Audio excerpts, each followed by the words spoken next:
ఎన్నికల్లో ప్రజలు ఇచ్చిన తీర్పును స్వాగతిస్తున్నట్లు ఇకపై ప్రజా సమస్యల పరిష్కారానికి తన వంతు కృషి చేస్తామని మాజీ ఎమ్మెల్యే కిలివేటి సంజీవయ్య అన్నారు. ఎన్నికల ఫలితాల తర్వాత జరిగిన విలేకరుల సమావేశంలో వైసీపీ నేతలతో కలిసి ఆయన మాట్లాడడం జరిగింది. వైసీపీ గెలుపు కోసం కృషి చేసిన నేతలకు, కార్యకర్తలకు ధన్యవాదాలు తెలియజేశారు. ఏ పార్టీకైనా ప్రభుత్వ సంక్షేమ కార్యక్రమాన్ని పేదరికాన్ని కొలమానంగా పెట్టుకొని అందించమన్నారు, అందించారు. మరి ప్రజలు మాకు ఈరోజు అధికారం ఇవ్వలేదు. ప్రజా తీర్పు వేరే విధంగా ఉంది. మరి దానికి ఎందుకు ఇలా జరిగిందో మేము కూడా వేరేది వేసుకుంటాం.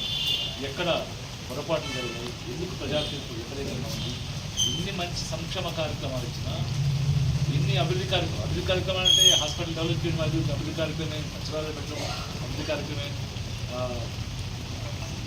స్కూల్స్ డెవలప్ చేయడం అభివృద్ధి కార్యక్రమాలే, ఆర్బీకేలు, సచివాలయం ఇన్ని కూడా అభివృద్ధి కార్యక్రమాలే. అయినా కూడా ప్రజా తీర్పు ప్రభుత్వ పాలనకి వ్యతిరేకంగా ఎందుకు వచ్చిందో చర్చించుకోవాలి. పెద్దలు ఉన్నారు, ముఖ్యమంత్రి గారు కావచ్చు, మరి పార్టీలో ఉన్న పెద్దలు కావచ్చు, అందరూ రోజు కూర్చొని మరి నిర్ణయిస్తారు.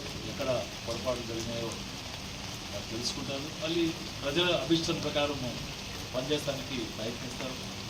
వారితో పాటు ముఖ్యమంత్రి గారి మరి మా పార్టీ అధ్యక్షులు జగన్మోహన్ రెడ్డి గారి ఆదేశానుసారం మరి నిన్న చెప్పారు మా నాయకుడు ప్రజలకి అండగా